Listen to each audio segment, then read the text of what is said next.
Les amateurs de faits divers tordus, bienvenue dans Chuck Actu, le JT qui raconte l'actualité comme un pote bourré au comptoir, mais avec des infos vérifiées. Au menu aujourd'hui, une vierge qui finit en barbecue, des bus qui se font dépiécer comme à la casse, une prison qui ressemble de plus en plus à l'UFC, et une soirée trop arrosée qui finit en apéro/party. À Guingamp, pendant une messe, une statue de la Vierge a été cramée en direct. Oui, vous avez bien entendu, ça a pris feu comme un feu de Bengale au stade. Les fidèles en PLS, les gendarmes en mode NCIS, avec coton-tige et lampe UV.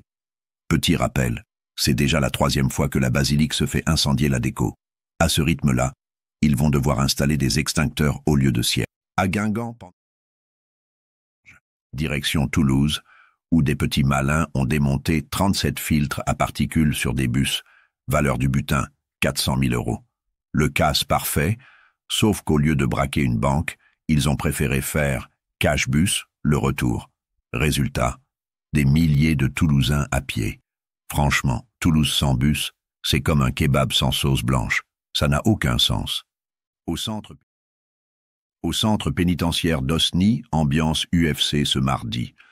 Bagarre entre détenus, agents qui s'interposent, bilan, 7 surveillants blessés, dont un KO contre un mur.